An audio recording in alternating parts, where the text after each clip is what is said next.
Did you know that gay men are not allowed to donate blood?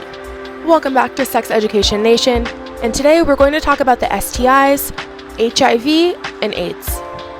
I'm going to be making a STI series, so I decided to start with some heavy hitters.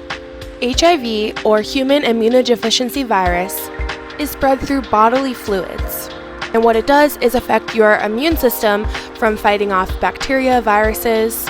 So why are HIV and AIDS commonly linked together? AIDS, or acquired immunodeficiency syndrome, is a result of having HIV and it severely affecting your immune system.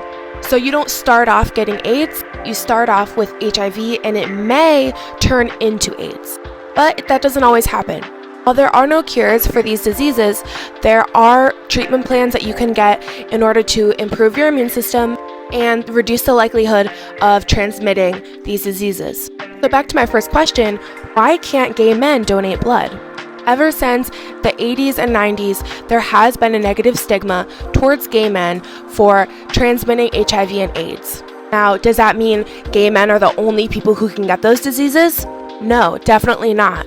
In fact, more recently, there's been evidence that Black women are at a very high likelihood of getting HIV. But during the time period where HIV and AIDS became an epidemic, there were a lot of gay men who were affected by this. And unfortunately, the government did not handle it well. They labeled it as a gay disease, which was just misinformation.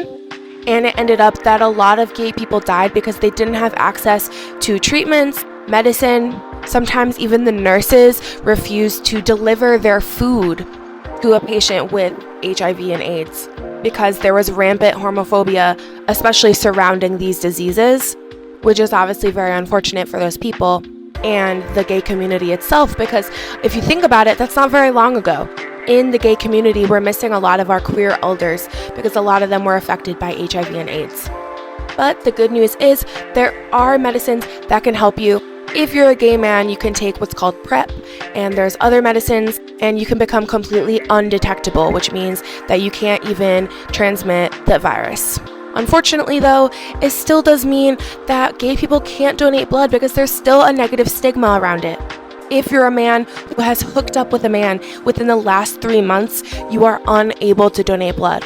And if you're a woman who has hooked up with a man who's hooked up with a man in the last 3 months, you also cannot donate blood. So how do you prevent HIV? Definitely wearing physical protection like condoms, not sharing any needles, taking medicine like PrEP to prevent that happening, and of course, getting tested. Follow for more because I think I'm going to have a part 2. Let me know any questions.